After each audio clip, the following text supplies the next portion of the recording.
¿El bien y el mal son algo que descubrimos o algo que inventamos? Por siglos, la humanidad le ha dado vueltas a esta pregunta, que es fundamental. Y es que la búsqueda de una respuesta ha dividido a los grandes pensadores, llevándolos por dos caminos pero muy distintos, cada uno con la esperanza de encontrar una brújula moral que de verdad funcione.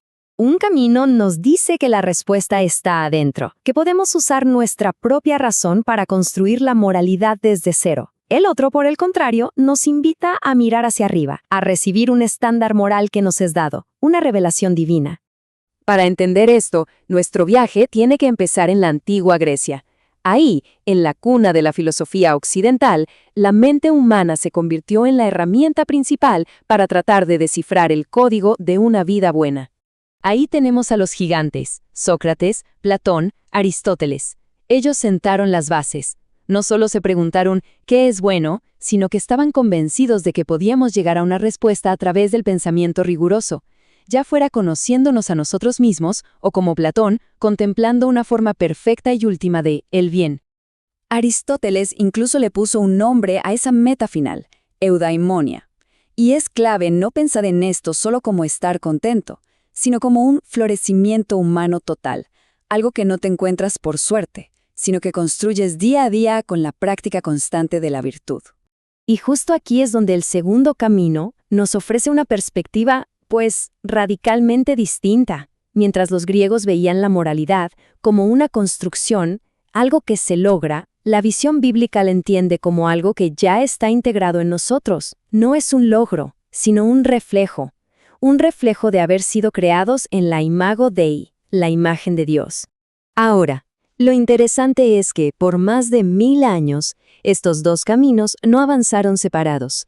Al contrario, convergieron. Los primeros pensadores cristianos tomaron la filosofía clásica y la integraron dentro de su visión teológica. Pero ojo, no fue un simple copiar y pegar. Pensadores como Agustín y Tomás de Aquino tomaron las herramientas de los griegos y, las recalibraron. Argumentaron que el bien, del que hablaba Platón, no era una idea abstracta, sino una persona, Dios. Y el florecimiento de Aristóteles, se alcanza plenamente no solo en la virtud, sino en la relación con ese Dios. En esta larguísima etapa, la razón no era enemiga de la fe, para nada, era su compañera. Se le veía como un don divino, una forma de explorar el universo moral que Dios ya había creado.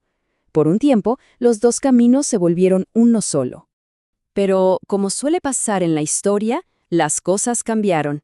Con la llegada de la Edad Moderna, esos caminos volvieron a separarse.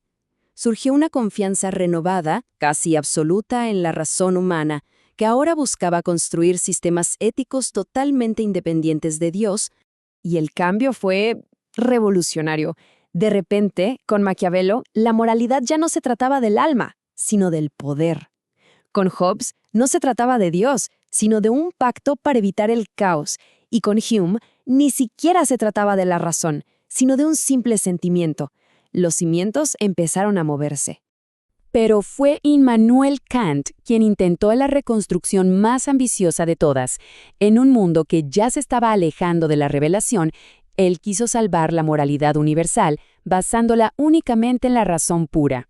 Su famosa prueba, el imperativo categórico, es básicamente una prueba de estrés lógica para nuestras acciones, una que, y esto es lo clave, funciona sin necesidad de acudir a la revelación divina. Y esta fue, en esencia, la declaración de independencia de la moral.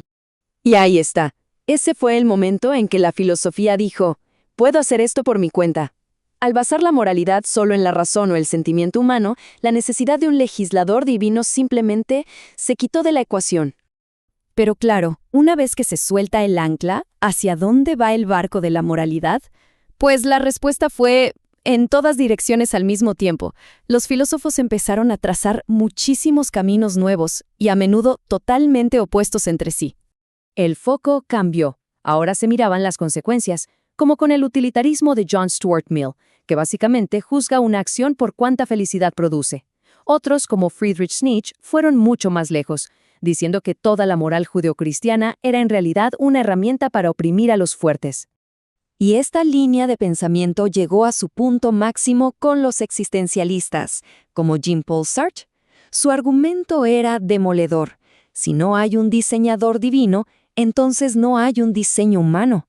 Se está radical y aterradoramente condenado a ser libre, libre para inventar los propios valores en un universo que no tiene sentido.